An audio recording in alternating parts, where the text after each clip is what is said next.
واللیل اذا سجا ما ودعك ربك وما قلى وللآخرة خير لك من الأولى. شب گریزاں ہوگی آخر جلوائے خورشید سے، یہ چمن معمور ہوگا نغمائے توحید سے.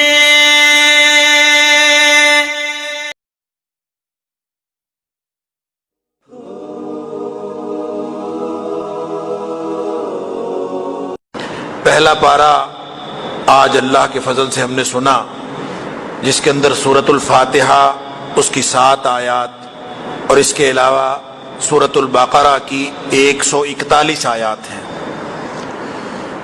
قرآن پاک جس میں 114 صورتیں ہیں، اس کو سننے کے لیے اور اس کو سمجھنے کے لیے ایک بنیادی خصوصیت اور ایک بنیادی ضرورت ہے، جس کے بغیر قرآن پاک کما حقہ فائدہ نہیں دیتا، اور وہ یہ ہے کہ سورہ بقرہ کی ابتدا میں ہی اللہ تعالیٰ نے فرما دیا ھدی للمتقین، کہ قرآن سننے کے لیے متقی ہونا ضروری ہے. اور متقی کا مطلب یہ ہے کہ اس کے دل میں 2 طرح کا احساس موجود ہو. اس احساس کی ایک تہ، اس کی ایک سطح یہ ہے کہ دل میں شدید احساس یہ ہو کہ اللہ مجھ سے کوئی چھوٹے سے چھوٹا کام ایسا سرزد نہ ہو جائے جو تیری ناراضگی کا باعث بن سکتا ہے. اللہ کوئی چھوٹے سے چھوٹا کام ہونے سے رہ نہ جائے جو تیری رضامندی کا باعث ہو سکتا ہے. گویا ہر دم اللہ کی ناراضگی سے بچنے کا احساس، ہر دم اللہ کی خوشنودی حاصل کر لینے کا احساس، یا دوسرے لفظوں میں یہ کہہ لیجئے کہ شدید محبت نیکی کی اور شدید نفرت برائی کی ہر وقت اگر دل میں موجود ہو تو ایسا شخص متقی ہوتا ہے. اللہ تعالی ہم سب کو یہ احساس عطا فرمائے. اگر اس احساس کے ساتھ قرآن پڑھا اور سنا جائے گا تو قرآن کا وعدہ ابتدا ہی میں ہے کہ ھدی للمتقین، یہ انشاءاللہ ہمیں راہ ہدایت نصیب فرما دے گا. میں نے عرض کیا 114 صورتیں ہیں قرآن پاک میں، اور یہ صورتوں کی جو تقسیم ہے یہ توقیفی ہے، اجتہادی نہیں. توقیفی کا مطلب یہ ہے کہ یہ نبی کریم صلی اللہ علیہ وآلہ وسلم نے مقرر فرمائی. قرآن کی یہ ترتیب جس سے ہم اس کو پڑھتے اور سنتے ہیں یہ بھی توقیفی ہے، اجتہادی نہیں ہے. نبی کریم صلی اللہ علیہ وآلہ وسلم نے خود مقرر فرمائی ہے. لہٰذا اس ترتیب کے اندر جو نزولی ترتیب تھی، جس ترتیب سے قرآن نازل ہوا، اس کے اندر اپنی حکمتیں تھیں، لیکن جس ترتیب سے قرآن ہمارے پاس موجود ہے اس کی اپنی حکمتیں ہیں. لہٰذا اسی ترتیب سے جب پڑھا جائے گا تو اللہ تعالی ہمیں ہدایت نصیب فرمائے. اس کے اندر 6236 آیات ہیں، اور آیات کی تقسیم بھی توقیفی ہے. اگر آیات کا اختلاف بھی ہو، کہیں آیت زیادہ یا کم کی بات ہو، تو وہ بھی نبی کریم صلی اللہ علیہ وآلہ وسلم کی روایت پر، آپ کی فرمان پر موقوف ہوگا. کوئی شخص اپنی مرضی سے، اپنے اجتہاد سے یا اپنی رائے سے آیات میں اضافہ نہیں کر سکتا، اس میں کمی نہیں کر سکتا. لیکن پارے اور رکوع یہ ان کی تقسیم اجتہادی ہے، یہ توقیفی نہیں ہے. نہ نبی کریم صلی اللہ علیہ وسلم نے پاروں کی تقسیم فرمائی ہے اور نہ ہی رکوعوں کی تقسیم فرمائی.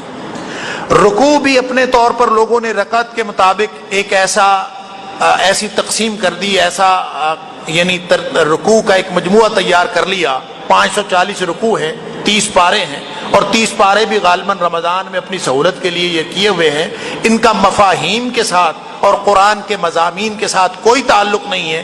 کسی حد تک اگر تعلق ہے، پاروں کا تو بالکل ہی نہیں ہے، لیکن کسی حد تک اگر تعلق ہے مضامین کے ساتھ تو رکوع کا کسی طور تعلق ہے. لیکن بعض اوقات رکوع میں بھی مضمون ٹوٹ جاتا ہے، یا بعض اوقات رکوع کے اندر کئی مضامین شامل ہوتے ہیں. اس لیے یہ جو دو تقسیمیں ہیں رکوع کی اور پاروں کی، ان کو نبی کریم صلی اللہ علیہ وآلہ وسلم کی طرف سے موقوف آپ کی روایت پر موقوف نہیں سمجھنا چاہیے اور نہ ہی یہ منزل من اللہ ہے۔ بعض لوگوں کا خیال یہ ہے کہ قرآن جس شکل میں ہمارے پاس ہے یہ بعین ہی نازل شدہ ہے، 30 پارے نازل ہوئے ہیں، 540 رکوع نازل ہوئے ہیں۔ نازل کیا ہوا ہے؟ 114 سورتیں نازل ہوئی ہیں، 6236 آیات نازل ہوئی ہیں، اور باقی تقسیم جو ہے وہ لوگوں نے خود کی ہوئی ہے۔ قرآن پاک نازل ہوا تقریباً 22.5 سال میں 7959 دن قرآن نازل ہوتا رہا، اور اس میں سے مکی مدت نزول جو ہے وہ 4424 دن یعنی تقریباً 12.5 سال ہے، اور مدنی مدت 3535 دن یعنی تقریباً 10 سال ہے۔ یہ قرآن پاک یعنی 22.5 سال کے عرصے میں نازل ہوا۔ سورۃ الفاتحہ مکی سورت ہے، 2 دفعہ نازل ہوئی، کہتے ہیں مکے میں بھی 1 دفعہ نازل ہوئی اور مدینے میں بھی نازل ہوئی، لیکن اس کا جو شمار ہے وہ مکی صورتوں میں ہوتا ہے۔ اس کے مختلف نام ہیں، 12 نام احادیث کے اندر آئے ہیں۔ الفاتحہ بھی اس کا نام ہے، فاتحۃ الکتاب بھی اس کا نام ہے، ام القرآن، الرقیہ، 7 مثانی، اور القرآن العظیم بھی اس کو کہا جاتا ہے، الصلاۃ بھی اس کا نام ہے۔ مختلف نام اس کے حدیث کے اندر آئے ہیں۔ ہر نماز کی ہر رکعت کے اندر اس کا پڑھنا واجب ہے، بخاری شریف کی حدیث کے مطابق، اور بے شمار فضائل سورۃ الفاتحہ کے احادیث کے اندر آئے۔ مرکزی مضمون اس کا ہے دعا، یعنی سیدھے رستے کی طرف رہنمائی کی درخواست اللہ تعالیٰ سے، یہ اس کا مرکزی مضمون ہے۔ یوں کہہ لیجئے کہ عقیدہ اسلامی اور اس کے بنیادی کلیات اس کے اندر موجود ہیں، یعنی عقیدہ، بنیادی عقیدہ کیا ہے؟ عقیدہ توحید ہے، عقیدہ آخرت ہے، اور عقیدہ رسالت ہے۔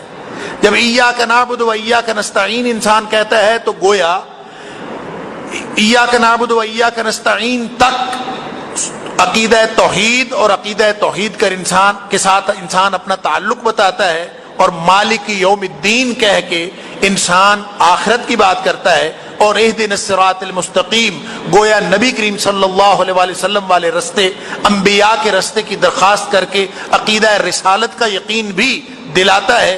گویا توحید، آخرت اور رسالت، یہ تینوں بنیادی عقائد بھی اسی صورت کے اندر آ گئے ہیں، اس لیے اس کو ام الکتاب یعنی قرآن پاک کی یہ ماں ہے، اور فاتحۃ الکتاب ہے، اور قرآن العظیم ہے۔ یہ سارا مرکزی مضمون گویا پوری شریعت اسلامیہ کا بنیادی مضمون اس کے اندر آ گیا۔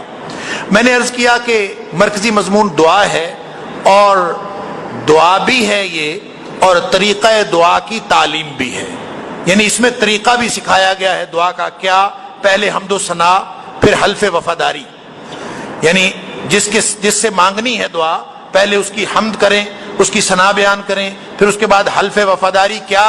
ایاک نعبد و ایاک نستعین، اللہ میں تیرا ہوں، یہ حلف وفاداری ہے۔ اور پھر یہ حلف وفاداری پڑھنے کے بعد مطلب اور مدعا اور استدعا کر دیتا ہے انسان، کیا؟ اہدنا الصراط المستقیم۔ یا یوں سمجھ لیجئے کہ اس کے 4 حصے ہیں اس سورت کے، ہے تو چھوٹی سی سورت 7 آیات کی، لیکن اس کے 4 حصے ہیں۔ پہلا حصہ جو ہے وہ الرحمن الرحیم اور مالک یوم الدین پر ختم ہو جاتا ہے۔ یہ کیا ہے؟ اس میں اللہ تعالی کی صفات ہیں، اسماء حسنہ ہے، گویا اس کے ذریعے سے اللہ کی حمد بیان کی گئی ہے۔ اور حمد و ثنا کے بعد اگلی آیت ایاک نعبد و ایاک نستعین، جو میں نے عرض کیا حلف وفاداری ہے، اصل میں یہ استحقاق دعا ہے۔ پہلے آداب دعا ہے کہ مالک کی حمد بیان کی جائے، پھر استحقاق دعا ہے کہ اللہ میرا استحقاق کیا ہے کہ میں تیرا بندہ ہوں، تیرے علاوہ کسی کا نہیں ہوں، یہ میرا استحقاق ہے کہ تو میری دعا قبول فرما لے۔ پھر اس کے بعد اصل دعا ہے، کیا دعا ہے؟ اہدنا الصراط المستقیم، اللہ مجھے سیدھے رستے کی طرف ہدایت فرما، مجھے لے چل سیدھے رستے پر۔ اور اس کے بعد اگلی آیت کے اندر، آخری آیت کے اندر وضاحت دعا ہے کہ اللہ رستہ کون سے رستے پر لے کے جانا ہے؟ نبیوں والے رستے پر لے کے جانا ہے، جیسے سورہ نساء کی آیت نمبر 69 کے اندر فرمایا کہ من یطع اللہ والرسول، جو اللہ اور اس کے رسول کی اطاعت کرے، اولئک مع الذین انعم اللہ علیہم، یہ ان لوگوں کے ساتھ ہوگا جن کے اوپر اللہ کا انعام ہوا، من النبیین والصدیقین والشہداء والصالحین وحسن اولئک رفیقا، یعنی یہ سیدھا رستہ ہے، اس کی وضاحت۔ اسی طرح جو مغضوب علیہم ہیں، ان سے مراد یہود ہیں، سورۃ البقرہ کی آیت نمبر 90 کے اندر اور سورۃ المائدہ کی آیت نمبر 60 کے اندر اس کا ذکر ہے کہ مغضوب علیہم جو ہے فباؤوا بغضب علی غضب. سورۃ البقرہ کے اندر اللہ تعالیٰ نے فرمایا آیت نمبر 90 میں، اور سورۃ المائدہ کے اندر فرمایا من لعنہ اللہ وغضب علیہ، گویا یہ یہود اس سے مراد ہے مغضوب علیہم سے. اسی طرح ضالین، اللہ مغضوب علیہم یعنی یہودیوں والا رستہ بھی نہ دکھانا، اور ضالین یعنی عیسائیوں والا رستہ بھی نہ دکھانا. سورۃ النساء کی آیت نمبر 44 کے اندر یہ وضاحت ہے کہ ضالین سے مراد عیسائی ہیں، اے اللہ ان کا رستہ بھی نہ دکھانا. یہ وضاحت ہے دعا کی. ربط اس کا یہ ہے کہ الحمد سے ابتدا ہو رہی ہے، اللہ کی حمد سے قرآن شروع ہو رہا ہے، اور آخری سورت کی ابتدا ہو رہی ہے اعوذ سے، پناہ پکڑنے سے. نتیجہ کیا نکلا کہ یہ پوری قرآنی دعوت کا خلاصہ ہے کہ انسان ہر دم اللہ کی تعریف اور شکر کرے. الحمد کا معنی یہ ہے کہ پوری زندگی اللہ کی حمد اور شکر میں گزر جائے، اور جہاں کہیں اس میں رکاوٹ بنے، جہاں کوئی چیزیں اس میں حائل ہوں، اللہ کی حمد اور شکر کے لیے ساری زندگی ہے، اور جہاں کہیں رکاوٹ بنے تو اسی سے پناہ مانگ لی جائے، اسی کی پناہ میں آ جایا جائے. اعوذ برب الفلق اور اعوذ برب الناس. اسی طرح دوسرا ربط اس کا یہ ہے کہ ابتدا رب العالمین سے ہو رہی ہے، اللہ کی توحید ربوبیت سے ابتدا ہو رہی ہے کہ اللہ، سب تعریف اس اللہ کے لیے ہے جو تمام جہانوں کا رب ہے. یہاں بھی توحید ربوبیت ہے، اور جہاں قرآن مکمل ہو رہا ہے اعوذ برب الفلق، وہاں بھی ربوبیت کی بات ہے، اور رب الناس کی بات ہے، اعوذ برب الناس، وہاں بھی ربوبیت کی بات ہے. گویا جب احساس ربوبیت ہو انسان کی زندگی میں، توحید ربوبیت آ جائے تو شکرانہ پیدا اس وقت ہوتا ہے، انسان حمد اور شکرانے کی طرف اس وقت جاتا ہے، انسان کے اندر حمد اور شکر کا رویہ اس وقت جنم لیتا ہے جب انسان کے اندر توحید ربوبیت کا احساس جو ہے وہ زیادہ پختہ ہو جائے. سورۃ الفاتحہ سننے اور پڑھنے کے بعد آمین کہنا چاہیے. بخاری شریف کی حدیث کے اندر یہ آتا ہے، اسی طرح مسلم شریف کے اندر آتا ہے کہ جو شخص آمین کہہ دے اس کی ہر دعا قبول ہو جاتی ہے. اور اسی طرح بخاری شریف کے اندر نبی کریم صلی اللہ علیہ وسلم فرمایا جس کی آمین فرشتوں کی آمین سے مل گئی اللہ تعالیٰ اس کے سارے گناہ معاف فرما دیتا ہے. سورۃ البقرہ مدنی سورت ہے، 286 اس کی آیات ہیں، لیکن 141 آیات پہلے پارے میں یعنی آج پڑھی گئی تلاوت کے اندر ہیں. مرکزی مضمون سورہ بقرہ کا ہے امامت کی تبدیلی، قیادت و سیادت کی تبدیلی، یا پھر یوں سمجھ لیجئے کہ اس کا ربط یہ ہے کہ جو دعا کے آخری یعنی پچھلی سورت کے جو آخری الفاظ تھے، ایک تو یہ تھا کہ اللہ مجھے ہدایت نصیب فرما. پورا قرآن ہدایت بن کے آ گیا اور فرما دیا کہ یہ ہے ان لوگوں کے لیے ہدی للمتقین جو دلوں میں تڑپ رکھتے ہیں ہدایت لینے کی. اور دوسرا ربط اس کا یہ ہے کہ مغضوب علیہم اللہ یہود کے رستے سے بچانا، تو سورۃ البقرہ کے اندر یہودیوں کا ذکر ہے، اور سورہ آل عمران کے اندر عیسائیوں کا ذکر ہے. اللہ گمراہوں یعنی ضالین کے رستے سے بھی بچانا اور مغضوب علیہم کے رستے سے بھی بچانا. زمانہ نزول کہتے ہیں سورۃ البقرہ 2 ہجری میں نازل ہوئی، اس کا بیشتر حصہ 2 ہجری میں نازل ہوا، لیکن اس کی آیت نمبر 275 سے لے کر 281 تک جس میں سود کی حرمت کے احکام ہیں، یہ 10 ہجری کے لگ بھگ جو ہے یہ نازل ہوئی. اس کے علاوہ کہا جاتا ہے کہ اس کی جو آخری 3 آیات ہیں سورہ بقرہ کی وہ مکے میں ہی قبل از ہجرت نازل ہو چکی تھیں، گویا وہ مکی آیات ہیں. سورۃ البقرہ کے 5 حصے، اس کا پہلا حصہ آیت نمبر 1 سے 20 تک کا ہے، یا 2 رکوع کہہ لیجئے پہلے. اس کے اندر اللہ تعالیٰ نے انسانوں کے 3 گروہ بیان فرمائے کہ 3 گروہ ہیں انسان کے. پہلا گروہ ہے وہ اللہ کی ہدایت کے اعتبار سے انسانوں کے 3 گروہ ہو جاتے ہیں. پہلا گروہ وہ ہے الذین یؤمنون بالغیب، جنہوں نے بغیر دیکھے ہی مان لیا، جو تردد میں نہیں پڑے. فرمایا اولئک علی ھدی من ربہم واولئک هم المفلحون، جنہوں نے مان لیا یہی لوگ کامیاب ہیں. دوسرے وہ ہیں جنہوں نے نہیں مانا، ان الذین کفروا، جنہوں نے نہیں مانا فرمایا ان کے لیے بھی عذاب ہے. ان الذین کفروا سواء علیہم انذرتم ام لم تنذرہم لا یؤمنون، اور ان کے بارے میں فرمایا ولہم عذاب عظیم، ان کے لیے بھی بڑا عذاب ہے. کامیاب پہلا گروہ، دوسرا گروہ ناکام لوگوں کا. تیسرا گروہ وہ ہے جنہوں نے کہا یہ کہ مان لیا. وَمِنَ النَّاسِ مَن يَقُولُ آمَنَّا بِاللَّهِ، کہتے ہیں کہ ہم نے مان لیا. اللہ تعالیٰ فرماتا ہے کہ وما ہم بمؤمنین، اور حقیقت میں انہوں نے مانا کوئی نہیں. کہا یہ کہ مان لیا، اصل میں نہیں مانا. فرمایا یہ ہے منافقین، دھوکہ دیتے ہیں اللہ کو، دھوکہ دینے کی کوشش کرتے ہیں، حقیقت میں اپنے آپ کو دھوکہ دے رہے ہیں. یہ ہے منافقین. لا الہ الا ولا الہ الا، سورہ نساء کے اندر فرمایا نہ یہ مومنوں میں ہے نہ یہ کافروں میں ہے، یہ درمیانے ہیں. اور فرمایا ان کا جو حشر ہوگا، ان المنافقین فی الدرک الاسفل من النار، یہ بھی آگ کے سب سے نچلے درجے میں ہوں گے. کافر بھی جہنمی، منافق بھی جہنمی. صرف ایک گروہ جنتی ہے اور وہ ہے متقین کا. تیسرا رکوع جب شروع ہوتا ہے آیت نمبر 21 سے 29 تک، یہاں خطاب ہے نوع انسانی کو. یا ایھا الناس اعبدوا ربکم، اے لوگو اپنے رب کی غلامی کرو، عبادت رب میں آ جاؤ. یہاں پہ نوع انسانی کو خطاب بھی کیا گیا ہے، ایمان کا رویہ اختیار کرنے کا حکم بھی ہے، ساتھ دلائل بھی ہیں کہ ایمان کا رویہ کیوں اختیار کرنا ہے. یہ اس لیے اختیار کرنا ہے تاکہ تم پہلے گروہ میں شامل ہو جاؤ، متقین کے گروہ میں. لعلکم تتقون، پورا قرآن انسان کو متقین کے گروہ میں شامل کرنے کے لیے ہے. اور یہاں پہ آیت نمبر 29 تک اسی کی وضاحت کی گئی. اور آیت نمبر 28 کے اندر فرمایا کیف تکفرون باللہ، اللہ کو مانو لیکن اللہ کا انکار کر کیسے سکتے ہو. کیف تکفرون باللہ وکنتم امواتا فاحیاکم ثم یمیتکم ثم یحییکم ثم الیہ ترجعون. اس اللہ کا انکار کر سکتے ہو، کیسے کر سکتے ہو انکار جس نے زندگی عطا فرمائی؟ تم مردے تھے، اس نے زندہ کیا، پھر موت دے گا، پھر زندگی عطا کرے گا. جس کے ہاتھ میں موت اور زندگی ہے، جو پیدا کرنے والا اور مارنے والا ہے، اس کا انکار ممکن کیسے ہے؟ پھر تمام عرضی نعمتیں تمہارے لیے ہیں. هو الذی خلق لکم ما فی الارض جميعا، آیت نمبر 29 کے اندر فرمایا یہ بھی انسان کی رہنمائی کرتی ہیں اللہ کے اوپر ایمان رکھنے کے لیے. آیت نمبر 30 سے 39 تک منصب خلافت کا ذکر ہے کہ آدم علیہ السلام کو پیدا فرمایا، خلیفہ بنایا، اور خلافت ارضی انسان کے سپرد کرنی تھی.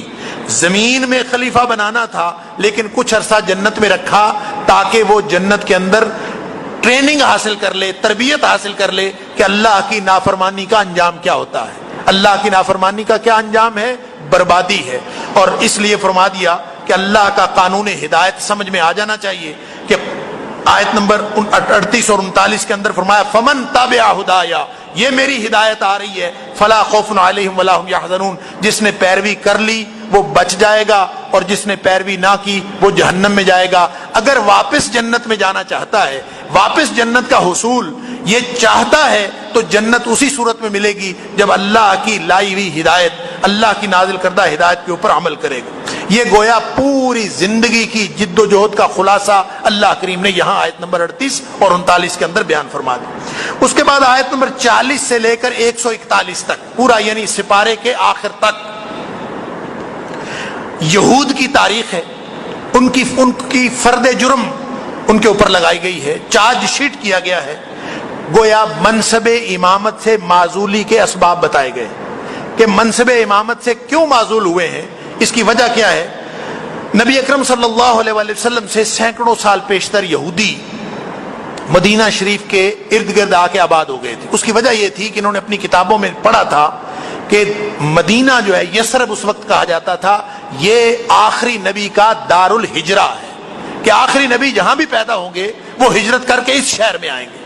اور یہ انتظار کیا کرتے تھے کہ نبی کریم صلی اللہ علیہ وسلم تشریف لانے والے ہیں، اور جب وہ آئیں گے تو تب ہم فتح حاصل کریں گے. جب کبھی لڑائیاں بت پرستوں سے ہوتی تھیں تو باقاعدہ یہ ان کے اوپر جتاتے تھے کہ ہمارے ایک آخری نبی آنے والے ہیں، اور اس کے بعد اللہ تعالیٰ ہمیں فتح عطا فرمایا کرے گا. یعنی سارا کچھ سمجھتے تھے.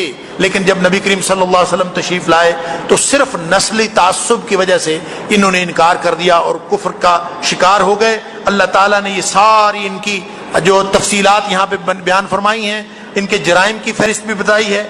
اس کے علاوہ ان کو اسلام میں ایک اور چیز رکاوٹ بنی، وہ یہ تھی کہ مدینہ کے اندر جہاں آ کے یہ آباد ہو گئے تھے، ان کو علمی طور پر بھی غلبہ حاصل تھا، سیاسی طور پر بھی غلبہ حاصل تھا، اور اسی طرح مالی اعتبار سے بھی غلبہ اور رعب حاصل تھا. تو یہ جو غلبہ کسی شخص کو حاصل ہو جائے یا کسی قوم کو حاصل ہو جائے تو وہ بھی دین حق قبول کرنے میں رکاوٹ بن جاتا ہے. اس لیے ان کے ہاں رکاوٹ بنا یہ ان کا غلبہ بھی. اور یوں اللہ تعالیٰ نے اسی تاریخ کا بیان فرمایا ہے آیت نمبر 40 سے لے کر 141 تک. اس میں آیت نمبر 40 سے 46 تک بنی اسرائیل کو دعوت اسلام دی گئی ہے. اقیموا الصلاۃ وآتوا الزکاۃ وارکعوا مع الراکعین کہ اس طرح سے کرو. اور بتایا گیا ہے کہ ان کا اصل میں اللہ کے احکام کے جواب میں ان کا رویہ کیا ہوتا تھا. وَتَنْسَوْنَ أَنفُسَكُمْ لوگوں کو نیکی کا حکم دیتے تھے, اپنے آپ کو بھول جاتے تھے. یعنی انہوں نے موسیٰ علیہ السلام اور عیسیٰ علیہ السلام کی تعلیمات پر بھی پوری طرح سے عمل نہیں کیا. اس کے بعد آیت نمبر 49 سے لے کر 79 تک 10 فضیلتیں بیان ہوئی ہیں, بنی اسرائیل کی فضیلتیں بیان ہوئی ہیں. ان کے 10 نافرمانیوں کا ذکر ہے, ان کے جرائم کا, 10 سزاؤں کا ذکر ہے, اور 10 احکام یعنی احکام عشرہ کا بھی ذکر ہے جو آیت نمبر 83 اور 84 کے اندر آئیں گے. اسی طرح آیت نمبر 48 کے اندر ان کو قیامت سے ڈرایا گیا ہے. وَاتَّقُوا يَوْمًا لَا تَجْزِي نَفْسٌ عَن نَفْسٍ شَيْئًا وَلَا يُقْبَلُ مِنْهَا شَفَاعَةٌ وَلَا يُؤْخَذُ مِنْهَا عَدْلٌ وَلَا هُمْ يُنصَرُونَ. اس دن سے بچ جاؤ جس دن نہ تو کوئی جان کسی جان کے کام آئے گی, نہ کوئی بدلہ لیا جائے گا, نہ وہاں پہ کوئی سفارش ہوگی, نہ کوئی مدد کرنے والا آئے گا.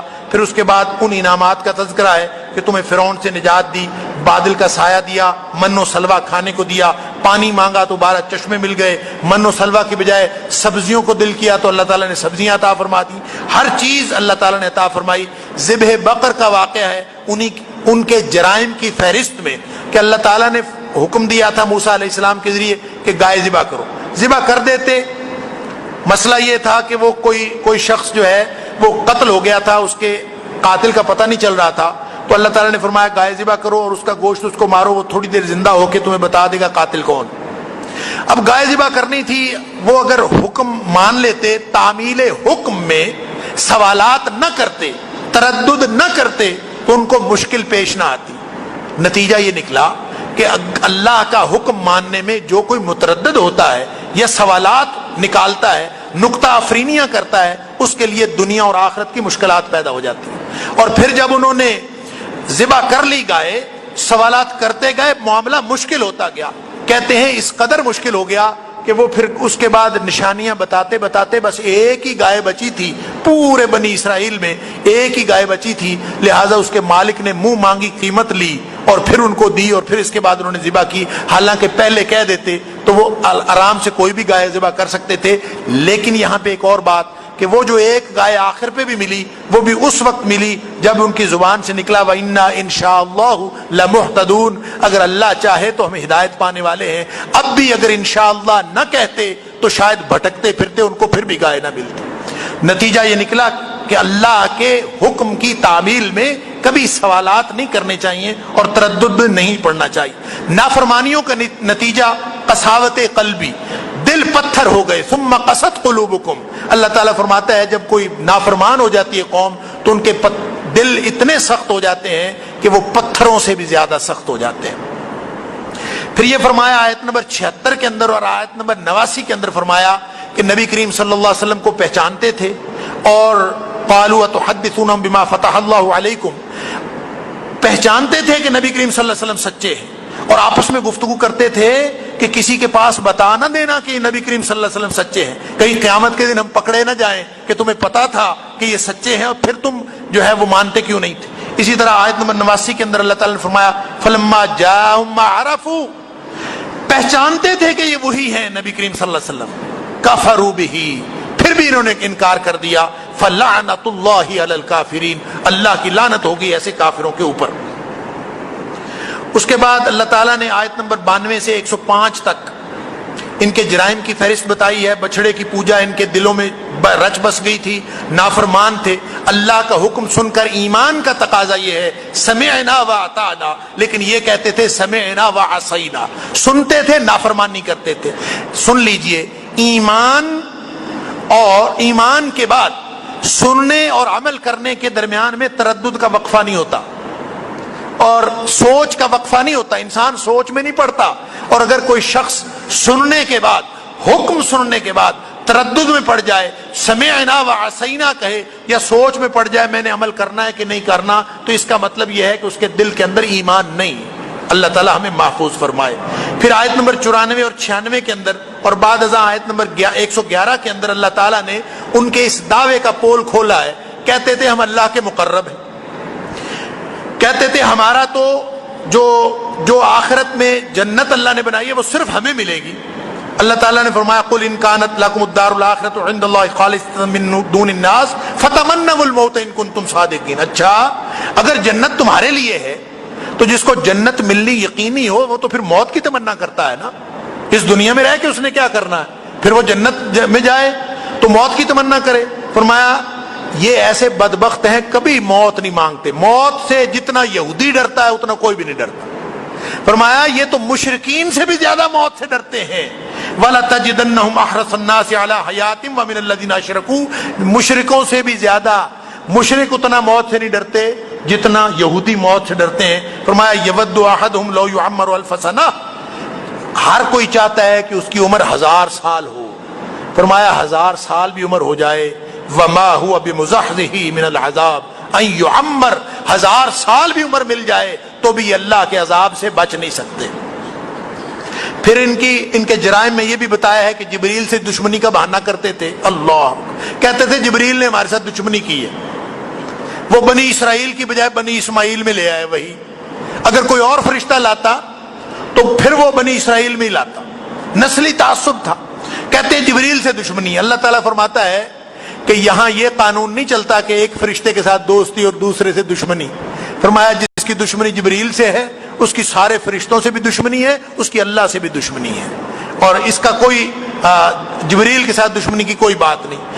آیت نمبر 104 کے اندر فرمایا یا ایھا الذین آمنو، اے مومنو، یہ وہ خطاب ہے، میں پہلے بھی عرض کیا کرتا ہوں یا ایھا الذین آمنو، یہ امت محمدیہ کا امتیاز ہے صلی اللہ علیہ وسلم۔ اس سے پہلے کسی امت کو اللہ تعالیٰ نے براہ راست خطاب نہیں فرمایا، یہ واحد امت محمدیہ ہے۔ ہمیشہ نبی کے ذریعے خطاب ہوتا تھا، ان کو اللہ تعالیٰ براہ راست خطاب فرماتا ہے یا ایھا الذین آمنو۔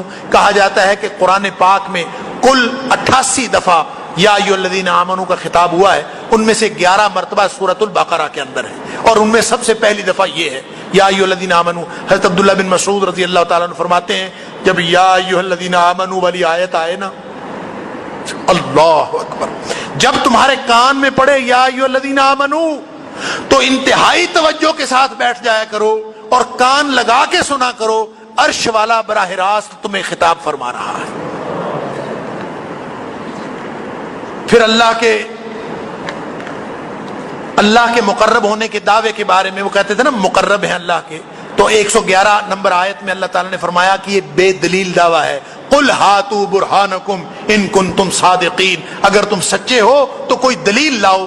بے دلیل دعویٰ ہر شخص کر سکتا ہے، اصل مسئلہ دلیل لانا ہوتا ہے۔ پھر آیت نمبر 120 میں اللہ تعالیٰ نے یہود کے کردار سے بچنے کا حکم دیا ہے۔ فرمایا وَلَئِنِ اتَّبَعْتَ أَهْوَاءَهُمْ بَعْدَ الَّذِي جَاءَكَ مِنَ الْعِلْمِ، ان کی خواہشوں کی پیروی نہیں کرنی، وہ خوش اس وقت ہوں گے وَلَن تَرْضَىٰ عَنْكَ الْيَهُودُ وَلَا النَّصَارَىٰ حَتَّىٰ تَتَّبِعَ مِلَّتَهُمْ، ان کے پیچھے ان کے ملت کی پیروی جب تک تم نہیں کرو گے تم سے راضی نہیں ہو سکتے۔ اس کا ایک مطلب تو یہ ہے جس مسلمان سے یہودی اور عیسائی خوش ہو جائے اور ان کو اچھائی کا سرٹیفکیٹ دے دے، اس کا مطلب ہے اس نے یہود و نصارہ کی پیروی شروع کر دی، کیونکہ قرآن کا قانون ہے کہ یہودی اور عیسائی کبھی خوش ہو ہی نہیں سکتے جب تک ان کی پیروی نہ کرے، ان کے دین کی پیروی نہ کرے۔ جس سے یہودی عیسائی خوش ہو جائیں وہ سمجھ لے کہ وہ اس اللہ کے دین کے ساتھ اس کا کوئی تعلق نہیں ہے، وہ یہودیوں کے دین پر چل پڑا۔ گویا یہودیوں کی نقالی خاص حکم دیا جا رہا ہے کہ اس کے پیچھے نہیں چلنا۔ فرمایا اے نبی اگر تو بھی چلا ان کے پیچھے وَلَئِنِ اتَّبَعْتَ أَهْوَاءَهُمْ بَعْدَ الَّذِي جَاءَكَ مِنَ الْعِلْمِ، اللہ کا حکم آ گیا، اللہ کی طرف سے قرآن آ گیا، یہ آنے کے بعد بھی اگر تم ان کے پیچھے چلے مَا لَكَ مِنَ اللَّهِ مِنْ وَلِيٍّ وَلَا نَصِيرٍ، اللہ کی طرف سے نہ کوئی تیرا کارساز ہوگا، نہ کوئی دوست ہوگا، نہ کوئی مددگار ہوگا۔ بخاری اور مسلم کی ایک حدیث ہے، نبی پاک صلی اللہ علیہ وسلم نے فرمایا قرب قیامت لَتَتَّبِعُنَّ، حضرت ابو سعید خدری رضی اللہ تعالیٰ راوی ہیں، نبی پاک صلی اللہ علیہ وسلم نے فرمایا لَتَتَّبِعُنَّ سُنَنَ الَّذِينَ مِن قَبْلِكُمْ، جو تم سے پہلے لوگ گزر گئے، ایک زمانہ آئے گا کہ تم بھی ان کے پیچھے پیچھے چلو گے، اور کتنا شبرن بشبرن وذراعن بذراعن، بالشت بالشت کے ساتھ اور قدم قدم کے ساتھ تم بالکل وہی حرکتیں کرو گے جو تم سے پہلے لوگ کرتے رہے۔ صحابہ حیران ہو گئے کیسے؟ فرمایا اگر وہ کسی گو کے بل میں گھسے ہوں گے تو تم بھی اسی طرح گو کے بل میں بھی گھسو گے. حتی لو دخلوا فی جحر ضب لاتبعتموہم. حیران ہو گئے لوگ کہ کن کی بات ہو رہی ہے. پوچھا یا رسول اللہ صلی اللہ علیہ وسلم الیہود والنصارى، اس سے مراد یہودی اور عیسائی ہیں؟ نبی پاک صلی اللہ علیہ وسلم فرمایا فمن، اور کون ہے؟ یہودی اور عیسائی ہیں. گویا ان کی نقالی سے بچنا ہے، اگر ان کے پیچھے چلو گے تو انجام بھی تمہارا یہودیوں اور عیسائیوں والا ہوگا.